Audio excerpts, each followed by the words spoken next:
আসসালামু আলাইকুম শিক্ষার্থী বন্ধুরা, সম্মানিত অভিভাবক ও শিক্ষক মহোদয়, জেনিথ ম্যাথ স্টাডি এর পক্ষ থেকে সবাইকে স্বাগত জানাচ্ছি। আশা করি আপনারা সবাই ভালো আছেন।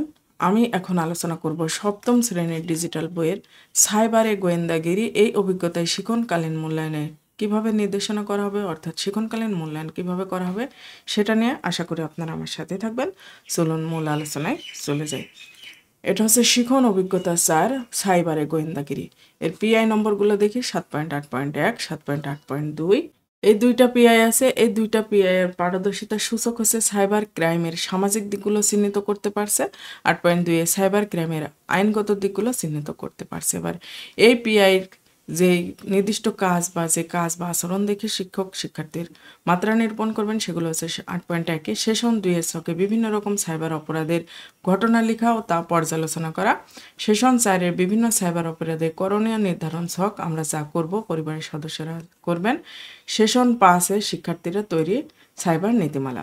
8.2 হচ্ছে সেশন 2-এর ছকে বিভিন্ন রকম সাইবার অপরাধ এর ঘটনা লেখা এবং তা পর্যালোচনা করা। সেশন 4-এর বিভিন্ন সাইবার অপরাধের করণীয় নির্ধারণ ছক আমরা যা করব পরিবারের সদস্যরা যা করবেন।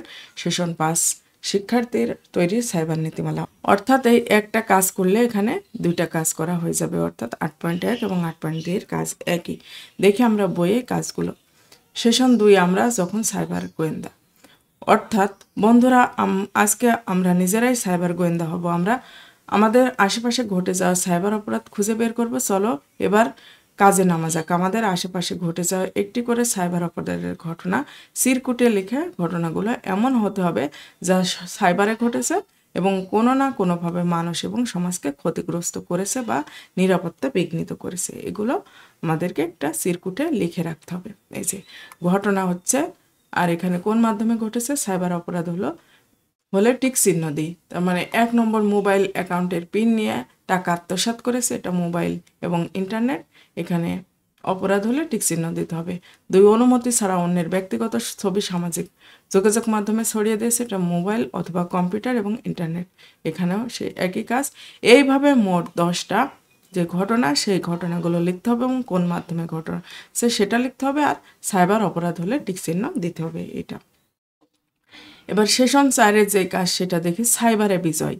পাখির ডাকে পিনার ঘুম ভেঙে গেল। সে আজকে খুব খুশি মনে স্কুলে যাচ্ছে, কারণ সে জানে সাইবার অপরাধ যেমন আছে তা থেকে রক্ষা পাওয়ার উপায়ও আছে। আজ সে শিক্ষককে অনেক কিছু জানাতে পারবে। পিনা ডিজিটাল প্রযুক্তির ক্লাসের জন্য অপেক্ষা করছিল। স্যার এসে বলল, গতকাল আমরা অনেকগুলো সাইবার অপরাধ লিখেছিলাম। আজকে আমরা তার সমাধান কি করণীয় তা খুঁজে বের করব। কিন্তু আমরা একাই এই কাজটি করব না। শ্রেণীকক্ষে করার পর মা পরিবারের সদস্যদের সঙ্গে নিয়ে সমাধান করব। তারপর তাদের স্বাক্ষর নিয়ে জমা দিতে হবে। তার মানে এখানে যেই সমাধান আছে যে সমাধানে কি করণীয় সেটা খুঁজে বের করতে হবে। এটা একাই কিন্তু করতে হবে না, এটা শ্রেণীকক্ষে করার পর বাবা মা পরিবারের সদস্যদের নিয়ে সমাধান করতে হবে। তারপর তাদের স্বাক্ষর নিয়ে এটা জমা দিতে হবে। যে বন্ধুরা চলো আমরাও পিনার সঙ্গে কাজটি করে ফেলি। এখানে ঘটনা আর কোন মাধ্যমে ঘটেছে, সাইবার অপরাধে আমরা যা করব আমার বাবা মা পরিবারের সদস্যরা যা করবেন। এটা এক মোবাইল ব্যাংকিং অ্যাপের পিন নিয়ে টাকা আত্মসাৎ করেছে মোবাইল এবং ইন্টারনেট।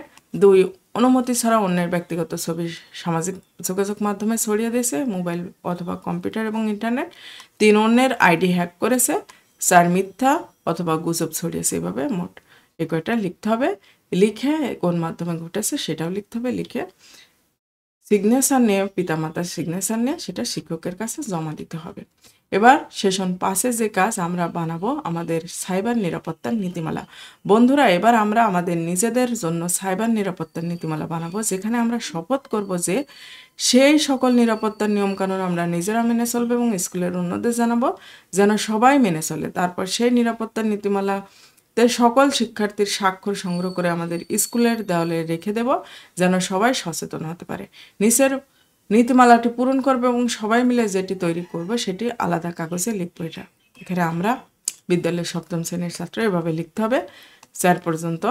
তারপর 5, 6, 7 নীতিমালার সঙ্গে একমত হলে শিক্ষার্থীর স্বাক্ষর, নাম, রোল, স্বাক্ষর এগুলো লিখতে হবে। এরপর শ্রেণীর বাইরের কাজ আমরা স্কুলের পরবর্তী ক্লাসে শিক্ষার্থীদের কাছে নিজেদের নীতিমালা উপস্থাপন করব এবং তার এই নীতিমালার সঙ্গে একমত কিনা জানবো এবং উপরের ছকের মতো করে একমত শিক্ষার্থীদের স্বাক্ষর গ্রহণ করব। কেউ যদি কোনো বিষয়ে একমত না হয় সেটি নিয়ে কথা বলবো এবং সাইবার সবাই মিলে যেটি সঠিক বলে মনে হবে সেই সিদ্ধান্ত গ্রহণ করব।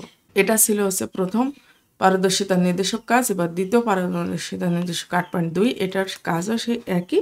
একটা কাজ করলে শিক্ষার্থী বন্ধুরা তোমাদের 2টা কাজ হয়ে যাবে।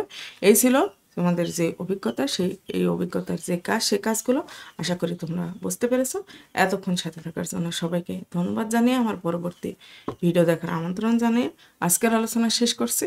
আল্লাহ হাফেজ।